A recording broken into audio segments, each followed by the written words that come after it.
Um abraço a você mais uma vez, caro amigo internauta. Obrigado por estar aqui acessando o nosso vídeo, que você também pode acessar pelo site da Editora Chico Xavier, que é o www.editorachicoxavier.com.br. E hoje nós vamos tratar da questão número 115 de O Livro dos Espíritos, que está na sua parte 2ª do Mundo Espírita ou Mundo dos Espíritos, em seu capítulo 1º, que trata dos espíritos.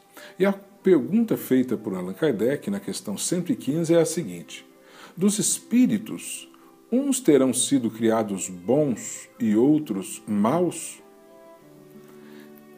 E eles responderam assim: Deus criou todos os espíritos simples e ignorantes, isto é, sem saber. A cada um deu determinada missão, com o fim de esclarecê-los e de os fazer chegar progressivamente à perfeição, pelo conhecimento da verdade, para aproximá-los de si. Nesta perfeição é que eles encontram a pura e eterna felicidade. Passando pelas provas que Deus lhes impõe, é que os espíritos adquirem aquele conhecimento. Uns aceitam submissos essas provas e chegam mais depressa à meta que lhes foi assinada. Outros só a suportam murmurando, e pela falta em que desse modo incorrem, permanecem afastados da perfeição e da prometida felicidade. E Kardec ainda faz uma subpergunta, que é a questão A. Assim, segundo o que acabais de dizer, os espíritos em sua origem seriam como as crianças, ignorantes e experientes, só adquirindo pouco a pouco os conhecimentos de que carecem com o percorrerem as diferentes fases da vida?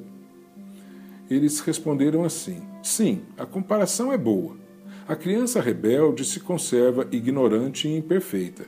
Seu aproveitamento depende da sua maior docilidade. Mas a vida do homem tem termo, final, ao passo que a dos espíritos se prolonga ao infinito. Bom, analisando essa questão, nós podemos ver que a justiça de Deus está desde a igualdade da criação. Todos nós fomos criados igualmente, simples e ignorantes. Em muitos momentos, em palestras espíritas, em livros espíritas, nós vemos esta colocação: os espíritos foram criados simples e ignorantes. E é aqui na questão 115 que esta assertiva veio de fato da espiritualidade para nos trazer este esclarecimento. Olha, se houvesse Deus criado espíritos com diferentes índoles, como submeter esses espíritos a uma única lei? Como que nós poderíamos aferir o mérito de um espírito pelo bem que ele faz, se ele já tivesse sido criado por Deus com a índole boa, tendo aprendido tudo, tendo todos os conhecimentos? Não teria mérito nenhum em ser bom. Por outro lado, como responsabilizar um irmão nosso pelo mal que ele faz, se ele tivesse sido criado por Deus já com esta maldade no coração? Não teria como impor a ele nenhuma responsabilidade. Por isso Deus nos criou simples e ignorantes. E, como nos diz a resposta dos Espíritos, traçou o nosso objetivo de vida, o nosso caminho, que é o rumo da felicidade, o rumo da perfeição.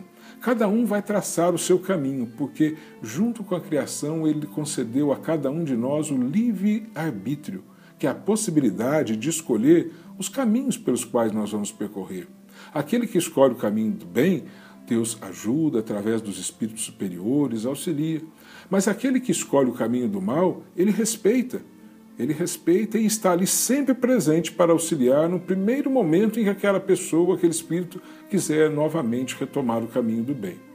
Mas o certo é que, errando aqui, equivocando ou acertando, todos vão chegar lá um dia, porque, como dizem os espíritos, o espírito é infinito, nós temos todo o tempo para nos aprimorar. E aquele que está no caminho da maldade, produzindo o mal, um dia ele cansa de fazer o mal, um dia ele vai buscar a luz do Criador e então ele vai retomar o seu caminho. Então fazer o bem agora ou depois vai exatamente resultar em chegar lá na felicidade antes ou demorar mais para chegar. Mas uma coisa é certa: todos nós chegaremos. Mas enquanto estamos no caminho, por todo o bem que nós fazemos e plantamos, nós vamos receber algo de bom. E todo o mal que nós fazemos e plantamos, vamos estar colhendo dores, sofrimentos em nossa vida. Porque se a lei do livre-arbítrio nos autoriza a fazer as nossas próprias escolhas, tem uma lei que é determinista, que é a lei de causa e efeito.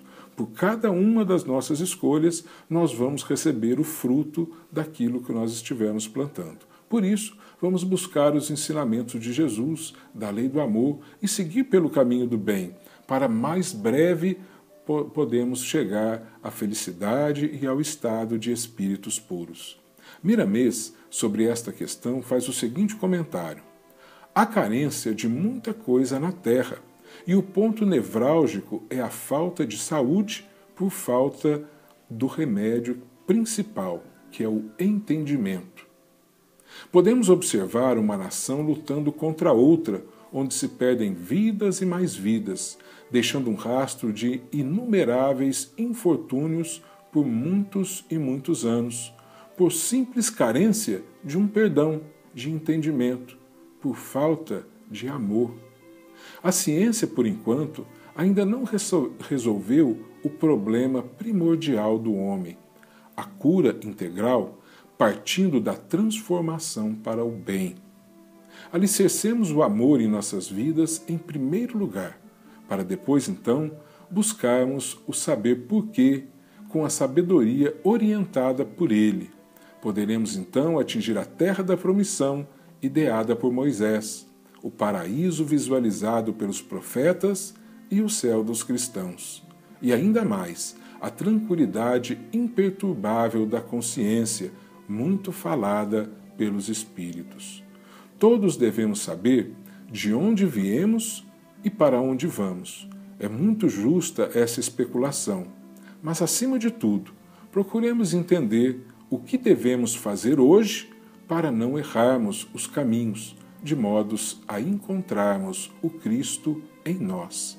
Ele, como Mestre dos Mestres, sabe nos indicar onde está Deus e como encontrá-lo permanentemente em nós. Que Jesus nos abençoe e ilumine os nossos corações. Muita paz.